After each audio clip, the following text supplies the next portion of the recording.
नमस्कार, आप देख रहे हैं न्यूज़ 18 बिहार झारखंड और मैं हूं आपके साथ लक्ष्मी। बुलेटिन की शुरुआत करेंगे इस वक्त की सबसे बड़ी खबर से। चिराग पासवान से जुड़ी यह खबर मिल रही है। चिराग पासवान चुनाव लड़ेंगे, विधानसभा चुनाव लड़ेंगे चिराग पासवान। एलजेपी-आरवी का यह फैसला है, सामान्य सीट से उतारने का इनको फैसला। चिराग ने पहले ही चुनाव लड़ने के संकेत दिए थे। बार बार चिराग पासवान कह रहे थे केंद्र से ज्यादा वो बिहार को काफी ज्यादा तवज्जो दे रहे थे और उन्होंने हमेशा से कहा है बिहार फर्स्ट, बिहारी फर्स्ट उनकी सोच है और इसी पर वो काम करते हैं। और उन्होंने कहा था कि पार्टी अगर चाहेगी तो विधानसभा चुनाव लड़ेंगे। चिराग पासवान विधानसभा चुनाव लड़ेंगे। अब ये तस्वीर साफ हो चुकी है। एलजेपी-आरवी का ये फैसला है, सामान्य सीट से उतारेंगे चिराग पासवान को और इस बार चुनाव लड़ेंगे। विधानसभा चुनाव का एक युवा चेहरा बिहार के लिए और काफी ज्यादा इनका बेस बिहार में बन चुका है। युवा काफी ज्यादा इनको समर्थन देते हैं। दलित वोट बैंक भी इनके पास है और इसका फायदा एनडीए को भी कहीं ना कहीं होगा। एनडीए गठबंधन को फायदा होगा और इसी वजह से चिराग पासवान विधानसभा चुनाव लड़ने वाले हैं। खुद को पीएम मोदी का हनुमान मानते हैं चिराग पासवान। हमारे साथ एलजेपी प्रभारी अरुण जी जुड़ रहे हैं। अरुण जी, देखिए, अरुण भारती जी, चिराग पासवान जो कि काफी दिनों से संकेत दे रहे थे विधानसभा चुनाव लड़ने के और अब ये बिल्कुल साफ हो चुका है, पार्टी का क्या निर्णय है? चिराग पासवान जी हर बार हर अपने मन से बिहार फर्स्ट, बिहारी फर्स्ट की बात करते हैं, विकसित बिहार की बात करते हैं, बिहारियों के लिए काम करने की बात करते हैं। लेकिन अब इसको सार्थक अगर सही मायने में करना हो तो ये आवाज उनकी बिहार के सदन के पटल से उठे। बिहारियों के लिए आवाज उनकी सदन के पटल से उठे। और प्रभारी होने के तौर पर मैं जिस भी जिले में गया हूँ, जिस प्रखंड में बिहार में, जिस पंचायत में, जिस गांव में, जिस गली में, मोहल्ले में, सभी लोगों ने कहा है कि चिराग पासवान जी को बिहार आकर के बिहार की जिम्मेदारी, बड़ी जिम्मेदारी के बारे में विचार करना चाहिए, आना चाहिए। और इसी सिलसिले में अभी आपने पीछे देखा होगा पार्टी की जब प्रदेश कार्यकारिणी, बिहार प्रदेश कार्यकारिणी की बैठक हुई थी, उसमें एक औपचारिक प्रस्ताव पास करके उनके पास भेजा गया है। इस प्रस्ताव पर विचार हो रहा है, सर्वे भी कराए जा रहे हैं और जब ये सारा प्रक्रिया पूरा हो जाएगा, क्योंकि पार्टी इस प्रक्रिया फॉलो करती है, इसमें पूरी हो जाएगी तो इसका फैसला भी आप सभी को बता दिया जाएगा। साथ ही साथ एक कार्यकर्ताओं की, बड़े वर्ग की मांग है, कार्यकर्ताओं की मांग है कि चिराग पासवान जी इतने बड़े नेता हैं कि अपने आप को किसी दायरे में सीमित ना करें और इसका सबसे बढ़िया उदाहरण होगा कि वो किसी जनरल सीट से लड़े ताकि वो सर्वमान, सभी वर्ग, सभी समुदाय, सभी समाज के नेता कहे जाए। अच्छा, और मंत्रिमंडल में रहकर ही वो चुनाव लड़ेंगे या फिर छोड़कर चुनाव लड़ेंगे? अरुण जी, देखिए, इन सभी बातों का फैसला होना बाकी है। हम लोग बड़ी ही गंभीरता पूर्वक और सीरियस तरीके से इस चीजों को ले रहे हैं, एक एक कदम चल रहे हैं। हमें इस प्रक्रिया को फॉलो करते हुए मुझे लगता है कि थोड़ा समय और लगेगा, लेकिन इस बारे में भी एक गंभीर पिक्चर निकल के अभी आने वाले निकट भविष्य में आ जाएगी। तो कौन से सीट से चुनाव लड़ सकते हैं? देखिए, सीट फाइनल नहीं है, लेकिन ये जरूर मैं कह पाऊंगा कि कार्यकर्ताओं की भावना है और हम लोग भी बड़ी गंभीरता से इस बारे में विचार कर रहे हैं कि अगर चिराग पासवान जी यहाँ आकर चुनाव लड़ते हैं तो उन्हें एक सामान्य वर्ग की सीट से, जरूर सीट से चुनाव लड़ना चाहिए।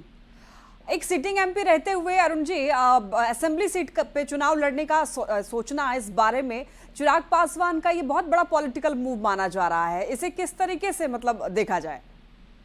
देखिए, मैं तो ये मान के चल रहा हूँ कि जो उन्होंने अपनी प्रतिबद्धता बिहार को लेकर के दिखाई है, बिहारियों को लेकर के दिखाई है, हम जो बिहार फर्स्ट, बिहारी फर्स्ट की विजन की बात करते हैं, उसको धरातल पर उठाने का, धरातल पर उतारने का और इस बात को बिहार के सदन से उठाने की तरफ जो एक आवाज हर जगह से आ रही है, जो उम्मीद जो आ रही है, उसको हम सार्थक होते हुए देखेंगे। ये सारी चीजें अगर सही से हो जाती है तो क्या चिराग पासवान को भी इस बात का अंदेशा है कि बिहार में अब युवा चेहरा चिराग पासवान है, उनका काफी वोट बैंक बना हुआ है, तो वो जान रहे हैं कि अगला सीएम चेहरा वो हो सकते हैं? देखिए, इस बारे में हर वर्ग से, हर समाज से, हमारे कार्यकर्ताओं से, बिहार के लोगों से, हमारी पार्टी के नेताओं से, हर जगह, चाहे आप बिहार में हो, बिहार के बाहर भी हो, आपको पता होगा बिहार के बाहर भी बिहारियों का बहुत बड़ा तादाद है, और सभी जगह जहां भी अपने कार्यक्रमों को लेकर के, मंत्रालय के कार्यक्रमों को लेकर के गए हैं चिराग जी, सभी जगह से ये मांग उठी है। और क्योंकि हर वर्ग से, हर तबके से, हर समाज से ये मांग उठ रही है, तो इस बात को वो बड़ी गंभीरता से इस पर विचार कर रहे हैं।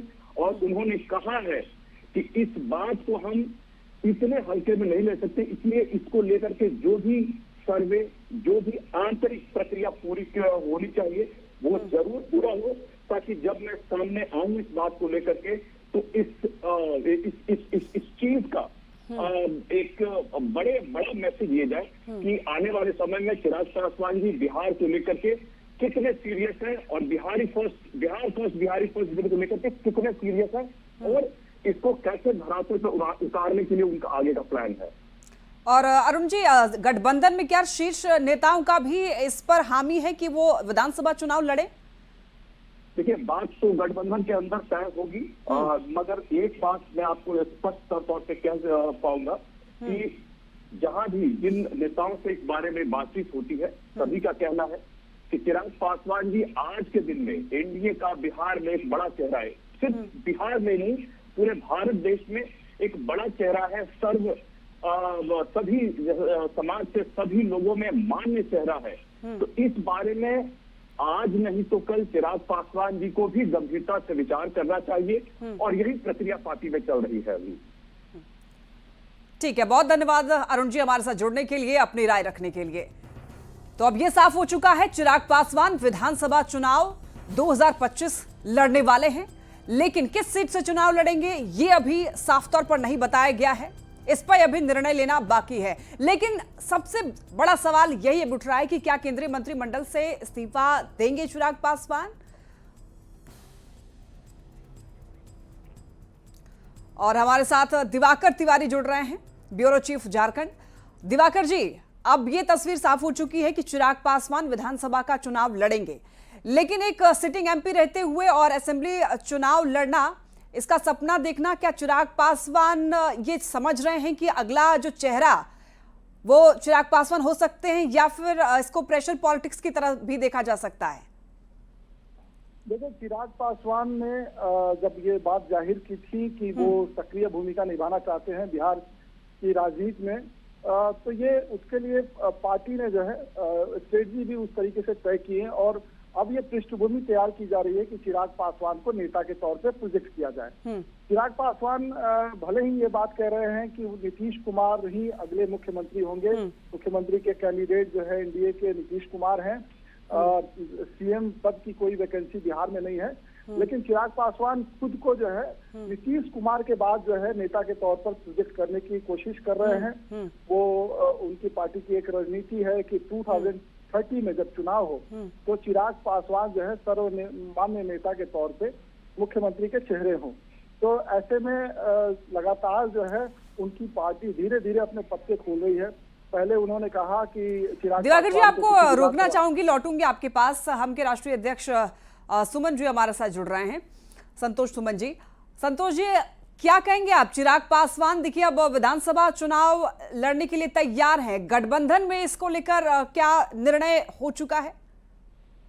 देखिए, इसकी जानकारी मुझे नहीं है व्यक्तिगत तौर पर। अगर वो बोले हैं तो जाहिर सी बात है कि चुनाव लड़ेंगे, लेकिन ऐसी जानकारी मुझे नहीं है। अगर चुनाव लड़ते हैं तो बिहार में चुनाव लड़ने से अच्छा ही रहेगा, हम समझते हैं एनडीए को फायदा ही होगा। लेकिन जहां भी हैं, जिस कैपेसिटी में है वो काम कर सकते हैं। अगर लोकसभा में भी हैं और माननीय मंत्री भी हैं तो वहाँ रह के भी बिहार के लिए काम कर सकते हैं, और हर व्यक्ति की जो महत्वाकांक्षा होता है वो उसको पूरा कर सकते हैं। लेकिन उन्होंने अगर इच्छा व्यक्त की है और उन्हें ऐसा लगता है कि मुझे बिहार में चुनाव लड़ना चाहिए, तो अच्छी बात है, हम सब स्वागत करेंगे, इसमें कोई अलग सी बात नहीं है। तो हमारी पार्टी, हम समझते हैं कि उनका ये निजी मामला है और उनके पार्टी का मामला है, इस पर हम ज्यादा टिप्पणी नहीं कर सकते। तो क्या मंत्रिमंडल से इस्तीफा देंगे? अब चुनाव यहाँ लड़ेंगे, माननीय विधायक बनेंगे तो निश्चित तौर पर वहाँ से इस्तीफा देना ही होगा, और अगर चुनाव लड़ने का मन बना ही लिए हैं तो उनको इस्तीफा दे करके आना चाहिए, फुल फ्लेज यहाँ काम करना चाहिए, और कहीं से भी चुनाव लड़े तो ज्यादा मैसेज जाएगा। नहीं तो फिर अगर रिजाइन करके नहीं आते हैं तो लगेगा कि अभी भी दो नाव पर हैं। तो हम समझते हैं कि वो अगर वो मन बनाए तो निश्चित तौर पर पूरी तरह से आएंगे, 100% बिहार में आएंगे और चुनाव लड़ेंगे। और क्या इसका असर, अगर चिराग पासवान लड़ते हैं विधानसभा चुनाव, तो इसका असर सीट शेयरिंग पे पड़ सकता है? हमको नहीं लगता है ऐसा, क्योंकि चुनाव लड़ना नहीं लड़ना लोजपा पार्टी है। लोजपा पार्टी एनडीए के घटक दल हैं, उनको क्या मिलना नहीं मिलना, उनके चुनाव लड़ने से कोई फर्क नहीं पड़ता है। अगर वो नहीं भी लड़ेंगे तो जो उनके हिस्से में वो मिलेगा, और लड़ेंगे भी तो उनके हिस्से में मिलेगा। उनके कार्यकर्ताओं में उत्साह आएगा, और वो आसपास के इलाकों में उनके लड़ने से तो उनके वो सोचते होंगे मेरे कार्यकर्ता ज्यादा जोश खरोश से होगा, जो सीट मिलेगा उसको ज्यादा हम कन्वर्ट कर सकते हैं जीत में। तो ऐसी उनकी धारणा होगी, और उनकी ये बात है, इस पर हम क्या कर सकते हैं। तो कितना फायदा हो सकता है गठबंधन को, चिराग पासवान अगर विधानसभा चुनाव लड़ते हैं तो? संतोष जी, देखिए मेरा जो मानना है कि अगर वो भी लड़ते हैं तो वो जितना फायदा उनके कारण होगा ही, और यहाँ लड़ते हैं तो भी होगा। उनके लड़ने से मैं कहा कि उनके पार्टी के कार्यकर्ताओं में एक उत्साह आएगा, और वो उत्साह से काम करेंगे, और ये सोच के काम करेंगे कि हमारे नेता हमारे साथ चुनाव लड़ रहे हैं। तो हो सकता है कि कुछ फायदा हो उनको, व्यक्तिगत तौर पर पार्टी के सीटों में बढ़ोतरी, 1-2 सीटों में बढ़ोतरी हो। हम समझते हैं इससे ज्यादा कुछ नहीं है। चलिए ठीक है, बहुत धन्यवाद आपका हमारे साथ संतोष जी जुड़ने के लिए, अपनी राय रखने के लिए। दिवाकर जी हमारे साथ लगातार बने हुए हैं। तो दिवाकर जी, एनडीए में कितना फायदा विधानसभा चुनाव अगर चिराग पासवान लड़ते हैं तो होगा, और क्या ये प्रेशर पॉलिटिक्स की तरह भी इसे देखा जाए, क्योंकि बहुत बड़ा पॉलिटिकल मूव है चिराग पासवान का? देखिए, प्रेशर पॉलिटिक्स के तौर पे भी देखा जाना चाहिए इसे, क्योंकि सीटों का बंटवारा नहीं हुआ है, सीटों के तालमेल को लेकर अभी बातचीत चल रही है। तो ऐसे में चिराग पासवान लगातार अगर ऐसे कदम ले रहे हैं, या उनकी पार्टी जो है ऐसे फैसले ले रही है, तो एक तरीके से जो है सीटों के बंटवारे से पहले एक दबाव की राजनीति हो सकती है। दूसरी बात है कि चिराग पासवान अगर बिहार के चुनावी मैदान में उतरेंगे तो उसका क्या फायदा होगा। देखिए, दलितों के वोट बैंक में सेंध लगाने की कोशिश हो रही है महागठबंधन की। ऐसे में अगर दलित चेहरे, चाहे जीतन राम मांझी हो, या चिराग पासवान हो, या संतोष सुमन हो, ऐसे नेता जब सक्रिय तौर पे जो है चुनावी मैदान में होंगे तो उसका फायदा एनडीए को मिलेगा। और चिराग पासवान जो अपनी पार्टी के दायरे को विस्तृत करना चाहते हैं, अगर सामान्य सीट से लड़ने का फैसला कर रहे हैं, तो एक तरीके से सामान्य वोट बैंक पर उनकी नजर है। यानी पार्टी के जनाधार को, पार्टी के दायरे को बढ़ाने की जरूरत है। जो पार्टी के प्रमुख मुखिया जो है चिराग पासवान, उसके मद्देनजर फैसला ले रहे हैं। एक और अहम बात है कि एलजेपी आरबी को जो है किसी खास वर्ग से जुड़ी हुई पार्टी मानी जाती है, और सीटों का तालमेल होना है। तो कई सामान्य सीटों पर जो है एलजेपी आरबी की नजर है। तो ऐसे में सामान्य सीटों को भी साधने की एक कोशिश हो सकती है कि हमारा दावा जो है सामान्य सीटों पर भी है। चिराग पासवान की लोकप्रियता या एलजेपी आरबी की लोकप्रियता सामान्य सीटों पर है, तो एनडीए में उन्हें सामान्य सीटें भी ज्यादा से ज्यादा मिले। क्योंकि अगर 5 जो है अगर सीटों की बात करें लोकसभा की जो एलजेपी ने जीती है, उसमें ज्यादातर सीटें जो है सुरक्षित सीटें हैं। तो उसी आधार पे ही सीटों का बंटवारा हो सकता है। ज्यादातर क्लेम जो है सुरक्षित सीटों पर होगा। तो ऐसे में एलजेपी आरबी ने सामान्य सीटों पर भी एक दावेदारी जो है पेश की है। इससे जो है कह सकते हैं कि एक तीर से कई निशाने साधने की कोशिश कर रही है। और दिवाकर जी, अगर सामान्य सीट से चुनाव लड़ेंगे तो जाहिर तौर पर ये कहीं ना कहीं कंपटीशन भी बढ़ेगा अपने आप में ही। और अभी जब प्रधानमंत्री आए थे बिहार, तो उन्होंने क्राइटेरिया दिया कि इस बार अगर टिकट चाहते हैं तो आपके सोशल मीडिया पर फॉलोअर्स भी होने चाहिए। तो उसमें तो बिल्कुल फिट बैठते हैं चिराग पासवान। चिराग पासवान की लोकप्रियता में कहीं कोई कमी नहीं है। चिराग पासवान जहां भी जाते हैं, हर आयु वर्ग के लोग जो है उनको पसंद करते हैं, और युवाओं में खास तौर पे उनकी लोकप्रियता काफी है।